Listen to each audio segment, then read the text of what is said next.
મેં મારા લાઈફનું પહેલું પુસ્તક 10 વર્ષની ઉંમરે વાંચ્યું હતું. સ્વામી વિવેકાનંદનું જીવન ચરિત્ર સંક્ષિપ્તમાં. અને આજે હું 22 વર્ષનો છું, તો છેલ્લા 12 વર્ષથી હું પુસ્તકો વાંચું છું. અને આ 12 વર્ષના વાંચવાના અનુભવથી એક હવે પ્રેક્ટિસ થઈ ગઈ છે કે ભાઈ 200-250 પત્તાની કોઈ બુક હોય તો હું એક વીકમાં પતાવી દઉં. કોન્સ્ટન્ટ રીડિંગ ના કરું તો, કોન્સ્ટન્ટ કરું તો 2-2.5 દિવસમાં પતી જાય. હવે એક બુક છે જે હું છેલ્લા 5 મહિનાથી વાંચું છું. અને આઈ થિંક મેં જૂન મહિનામાં હું એક્સાઇટેડ થઈ ગયો હતો આ બુકનું એક જ ચેપ્ટર વાંચ્યું તો એક્સાઇટેડ થઈ ગયો હતો. તો આઉટ ઓફ એક્સાઇટમેન્ટ મેં મારી ઇન્સ્ટાગ્રામ ઉપર એક રીલ બનાવીને મેં પોસ્ટ કરી દીધી હતી કે ભાઈ આ બુક વાંચો વાંચો વગેરે વગેરે. બટ 5 મહિના થયા છે આ બુકને વાંચતા, અને એવું બી નથી કે બુક બહુ જાડી છે, અને એવું બી નથી કે બુકનો કોન્ટેન્ટ બહુ કોમ્પ્લેક્સ છે. બટ ઘણી બધી બહુ ઓછી બુકો એવી હોય છે, જેમ કે છેલ્લી મેં જ્યારે યુવલ નોવા હરારીની હોમો સેપિયન્સ બુક વાંચી હતી, એ બુક વખતે બી મારે બહુ ખાસો ટાઈમ લાગ્યો હતો. અને ત્યાર પછી આ બીજી બુક મને એવી મળી છે કે જેમાં મને ખાસો ટાઈમ લાગ્યો છે. બુક બહુ પતલી છે અને બુકનું નામ છે blink.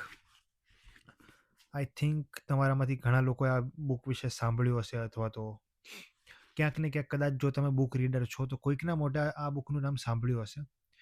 National best seller book હતી આ જ્યારે પબ્લિશ થઈ ત્યારે, અને કેનેડિયન ઓથરની બુક છે. એટલે ઓથરનું ઓરિજિન કેનેડા છે, બટ રહે છે સ્ટેટ્સમાં, યુનાઇટેડ સ્ટેટ્સમાં. હવે આ બુકમાં મારે આટલી વાર કેમ લાગી, તો એનું એક સિમ્પલ રીઝન છે કે સામાન્ય રીતે મારી જે વાંચવાની પ્રોસેસ છે, તો હું કોઈ બી, પછી એ ફિક્શનલ વાંચતો હોઉં કે પછી નોન ફિક્શન વાંચતો હોઉં, સામાન્ય રીતે જ્યારે હું વાંચતો હોઉં, વાંચતા વાંચતા કોઈ એવો સબ્જેક્ટ આવે, ટોપિક આવે, કોઈ એવું ડિસ્કશન આવે, તો ત્યાં હું થોડી વાર રોકાઉં છું, અટકું છું, અને પોતે એક રેટ્રોસ્પેક્ટિવલી વિચારું છું, અને ઇન્ટ્રોસ્પેક્ટિવલી બી, કે પોતાની અંદર ઝાંખું છું કે શું આવો કોઈ અનુભવ મારી સાથે થયો છે ખરી. જેમ કે આજે બુક છે blink. It is all about unconscious mind, it is all about psychology. કે ભાઈ તમારા અનકોન્શિયસ માઇન્ડ કઈ રીતે કામ કરે છે, તમારા અનકોન્શિયસ માઇન્ડની કાર્ય પદ્ધતિ શું છે, એ આ બુકમાં એટલી સરસ રીતે સમજાવેલું છે. તો દરેક ને દરેક ચેપ્ટરની અંદર બહુ બધા નાના નાના યુનિટ્સ છે. ચેપ્ટર ખાલી 6 જ છે, બટ એની અંદર યુનિટ ખાસા બધા છે. તો દરેકે દરેક યુનિટમાં કોઈકનો કોઈક એવો ટોપિક આવે, અથવા તેવો ઇન્સિડન્ટ આવે, અથવા તેવું એક્ઝામ્પલ આવે કે જ્યાં હું ઊભો રહીને વિચારું કે સાલું આવું મારી સાથે કંઈક થયેલું છે, અને હું વિચારું તો આઈ કેન રિલેટ મોર. તો બુકનો જે કોન્ટેન્ટ છે, એક તો એ મને બહુ સારી રીતે મારા મગજમાં બેસી જાય છે, બહુ સારી રીતે યાદ રહી છે, અને હું બહુ સારી રીતે સમજી શકું છું બુકને આ પ્રોસેસથી. અને એટલા માટે જ આ બુકમાં મારે ખાસી વાર લાગી, કારણ કે આ બુકમાં એટલા બધા ઇન્સાઇટ છે, સ્પેશિયલી અબાઉટ સાયકોલોજી. આપણને ખબર છે કે આપણું કોન્શિયસ મગજ કઈ રીતે વિચારે, કે મારે રાત્રે સૂતા પહેલાં લાઇટ બંધ કરવી છે, તો એની સ્વિચ મારા દરવાજાની બાજુમાં છે, ત્યાં જઈને બંધ કરીશ. આ એક કોન્શિયસ થોટ પ્રોસેસ થઈ. સબકોન્શિયસ થોટ પ્રોસેસીસ, કે ભાઈ હું મારી ઘરેથી મારા કોલેજ સુધી જઉં છું, રોજ જે એક જ રૂટ છે, Monday to Friday same route લઉં છું. હવે રસ્તામાં ઘણું બધું આવે છે, જેમ કે ભાઈ કાલુપુર આવે છે, ઇન્કમ ટેક્સ આવે છે, ઘણી બધી દુકાનો આવે છે, લારીઓ આવે છે. મને યાદ નથી એક્ઝેક્ટ એ દુકાનોના નામ, બટ મારી સામે કોઈ કાલુપુરનું નામ લે કે કાલુપુર, તો મારા મગજમાં એક બ્રિજ આવે, પછી ઘણી બધી વેપારીઓની દુકાન આવે, ફ્રૂટ માર્કેટ આવે, કારણ કે એ રૂટેથી હું નીકળું છું. એક બ્લર ઇમેજ આવે મારા મગજમાં આ રીતની, કે કાલુપુર આવું છે, પણ મને દુકાનોના નામ યાદ નથી. બટ મને એક્ઝેક્ટ એરિયા કોઈ પૂછે તો એરિયાનું ડિસ્ક્રિપ્શન બહુ સારી રીતે કરી શકું. કેમ? કારણ કે જ્યારે હું બાઇક ઉપર જતો હોઉં, તો મારું કોન્શિયસ માઇન્ડ જે હોય એ બાઇક ચલાવવામાં હોય, કે ભાઈ અહીંથી ગાડી આવી રહી છે, અહીંથી આવી રહી છે, સિચ્યુએશન શું છે, સિચ્યુએશનનું એનાલિસિસ કરવામાં મારું કોન્શિયસ માઇન્ડ કામ કરતું હોય. બટ મારું સબકોન્શિયસ માઇન્ડ આજુબાજુનો જે સીનરી છે, આજુબાજુનું જે વાતાવરણ છે, એને કન્ઝ્યુમ કરતું હોય થ્રુ ઓલ માય સેન્સીસ. આંખોથી જોતું હોય, પછી નાકથી સ્મેલ લેતું હોય, તો કોઈ દરેકે દરેક એરિયાની કંઈક ને કંઈક ટિપિકલ સ્મેલ હોય. પછી અવાજને નોટિસ કરતું હોય કે ભાઈ કોઈ પર્ટિક્યુલર જગ્યાએ પર્ટિક્યુલર પ્રકારનો અવાજ આવતો હોય, તો સેમ એ રીતનો અવાજ જો તમારી મેમરીમાં તમને સાંભળવા મળે કોઈ બીજી જગ્યાએ, તો તમારી મેમરીમાં એ પ્લેસ આવે. તો આ બધું કામ જે સબકોન્શિયસ માઇન્ડ કરે છે. Unconscious mind is much dipper level of your mind, કે તમારા માઇન્ડનું જે સૌથી અંતસ્થ સ્થાન છે એ છે અનકોન્શિયસ માઇન્ડ. તમે કઈ રીતે વિચારો છો, એની પાછળ અનકોન્શિયસ માઇન્ડ કઈ રીતે કામ કરે છે, એ તમને ખબર બી નથી હોતી. તમને કે મને કોઈને ખબર નથી હોતી. આ બુકમાં એ જ તમને જાણવા મળશે. ફોર એક્ઝામ્પલ, હું મારી પોતાની વાત કરું, તમારું મને ખબર નથી. હું કેનેડા આવ્યો એ પહેલાં ઘણા લોકોએ મને કીધું કે ભાઈ કેનેડામાં અને અમેરિકામાં ગન કલ્ચર છે અને અહીંયા ગન વાયોલન્સ બહુ થાય છે અને એ મોસ્ટલી બધા આફ્રિકન અમેરિકન પીપલ કરે છે. હવે આ ટ્રુ નથી, ડેટા અકોર્ડિંગ આ વસ્તુ ટ્રુ નથી, બટ હાલની તારીખે બી મારી સામે જો કોઈ બ્લેક પર્સન આવી જાય તો ફર્સ્ટ થોટ વુડ કમ, જો એનું બિહેવિયર અથવા તો એનું જે પર્સનાલિટી છે થોડું પેલું એ રીતનું દેખાય છે તો ફર્સ્ટ થોટ વુડ કમ કે ભાઈ આ માણસ થોડો ઘણો ટિપિકલ એ ટાઈપ છે કે વગેરે વગેરે. બાકી ડેટા અકોર્ડિંગ, અમેરિકાના ડેટા અકોર્ડિંગ ગન વાયોલન્સમાં equally black and white people both are responsible enough. But આ આપણું એક બાયસ છે. તો આવા ઘણા બધા બાયસ કઈ રીતે ફોર્મ થાય છે, ઇન્ડિયામાં કાસ્ટિઝમ છે, રેસિઝમ છે, તો આપણા બાયસ કઈ રીતે બને છે.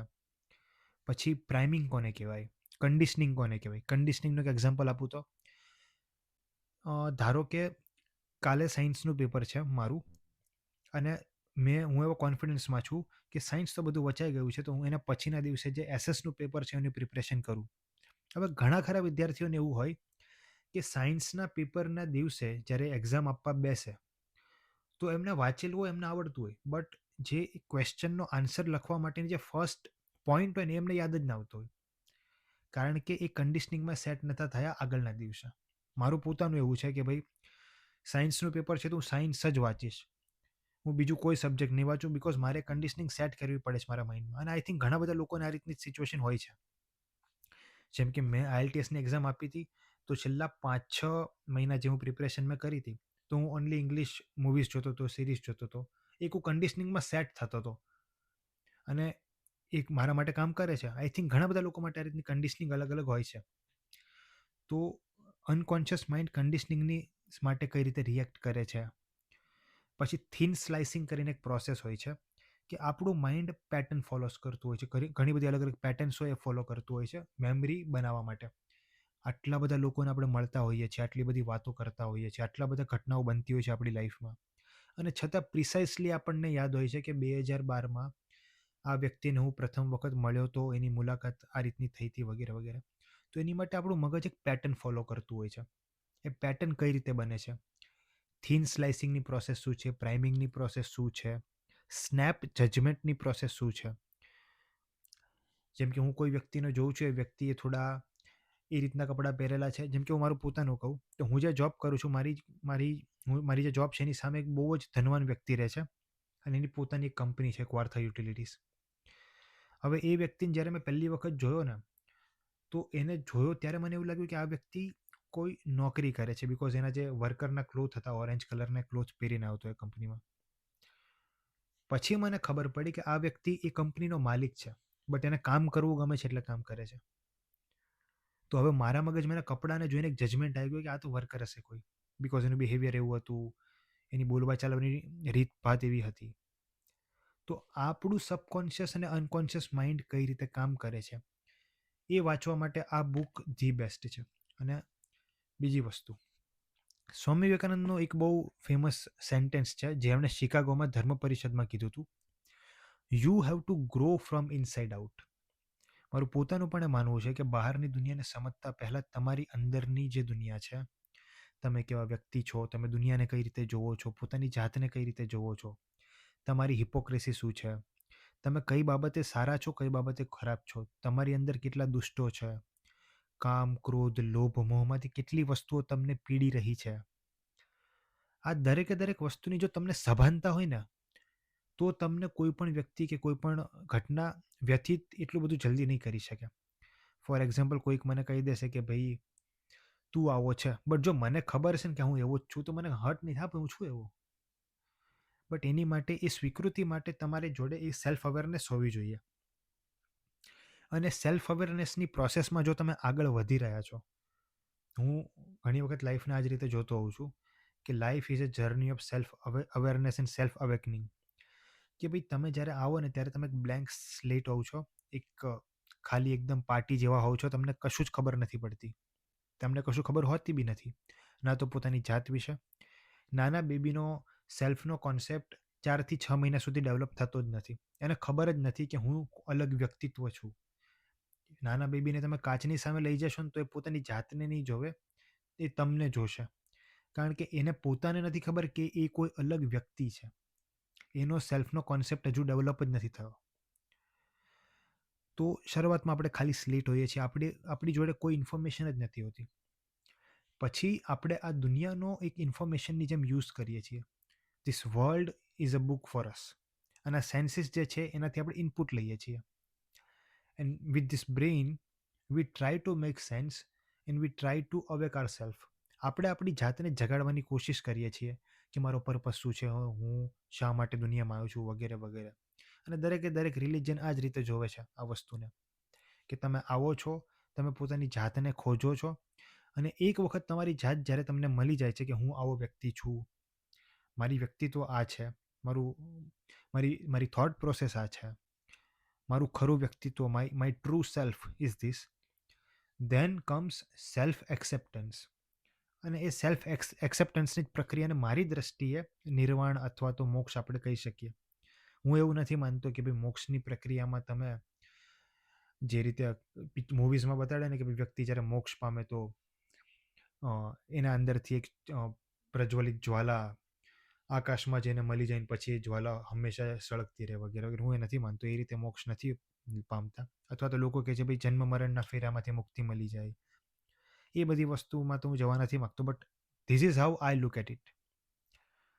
તો એ સેલ્ફ અવેરનેસની જે પ્રોસેસ છે, જો તમે હાલમાં એ પ્રોસેસમાં છો, if you are thinking like that કે હા ભાઈ મારે મારી જાતને ઓળખવું છે, મારે એ જાણવું છે કે મારું બ્રેઇન, મારું મન, જેમ કે બ્રેઇન જે છે ને એ આપણી ફિઝિકલ બોડી છે, ફિઝિયોલોજિકલ બોડી, કે જે આપણી ખોપડીની અંદર જે ફિઝિકલ સ્ટ્રક્ચર છે ને બ્રેઇન કહેવાય.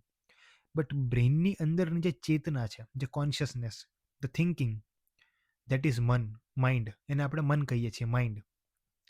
તો તમારે તમારા મનને કે માઇન્ડને જો ઓળખવું છે કે હું કેમ આવો છું, હું આ રીતે કેમ વિચારું છું, હું સર્ટન સિચ્યુએશન્સમાં બહુ કોન્ફિડન્ટલી રિએક્ટ કરું છું, સર્ટેન સિચ્યુએશન્સમાં હું બહુ જ અંડર કોન્ફિડન્ટ અથવા તો ડરી જાઉં છું. હું મારી પર્સનલી વાત કરું તો I am not very violent man. તો મારી સામે જો કોઈ વાયોલન્સ થતો હું જોઉં ને, તો હું ફોર અ સેકન્ડ હું હોતપ્રોત થઈ જાઉં છું, હું ડરી જાઉં છું. બટ હા, એ ડર એવો નથી કે ભાઈ હું ભાગી જાઉં. બટ હું એ ડરને એ રીતે જોઉં છું કે ભાઈ આ વસ્તુ મને બહુ અયોગ્ય લાગી રહી છે જે થઈ રહી છે. હું એને કન્ટેમ્પલેટ અને કેલ્ક્યુલેટ નથી કરી શકતો મારા માઇન્ડમાં કે why someone would do this. તો હું આવું રિએક્ટ કેમ કરું છું, એની પાછળની આખી જર્ની શું છે, મારું brain why it is making me feel feared. તો આ જે આખી જર્ની છે સમજવા માટે, આ થોટ પ્રોસેસને સમજવા માટે વધુ નહીં બટ 4-5% આ બુક તમને 100% હેલ્પ કરશે. આ બુક વાંચ્યા પછી અને હાલમાં બી જ્યારે હું એને વિચારું છું કે ભાઈ આ જે સિચ્યુએશન આ બુકમાં આપેલી છે, આ જે કોન્સેપ્ટ આપેલો છે, અને તમે બુક વાંચતા હું તમને સજેશન આપવા માગું છું કે દરેક ટોપિકે જ્યાં તમને એવું લાગે કે I have to think about this, શાંતિથી ઊભા રહો, વિચારો કે તમારી લાઈફમાં એવું કંઈ થયેલું છે કે નહીં. જે રીતની ઘટના બુકમાં આપેલી છે એ રીતની કોઈ પણ અથવા તો એને મળતી જુલતી કોઈ ઘટના થયેલી છે કે જ્યાં તમને એવું લાગે કે હા મેં મારા અનકોન્શિયસ બ્રેઇનનો આ ટાઈમે યુઝ કર્યો હતો, it turn out to be good, it not turn out to be good, વગેરે જે બી હોય.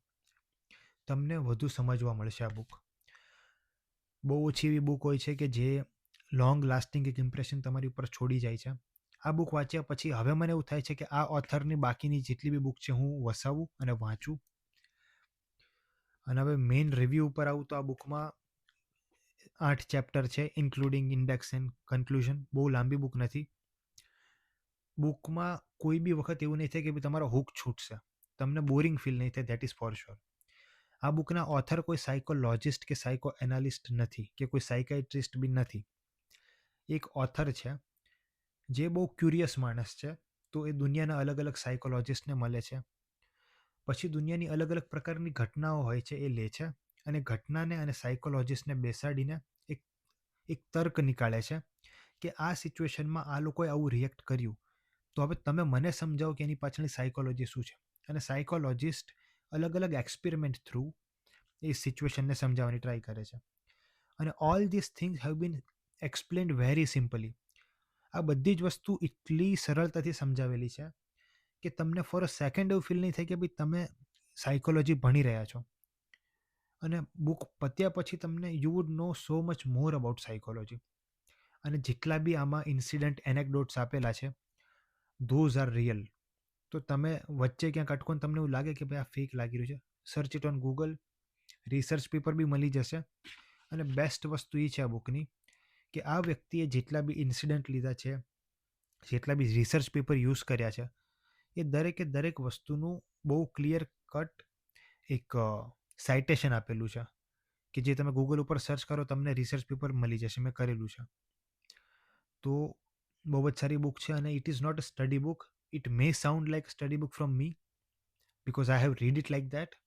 બટ તમે જો ખાલી લીઝર રીડિંગમાં બી વાંચશો ને તો બી તમને બહુ ઘણું જાણવા મળશે. તો this is one of those book that once in a life you should read.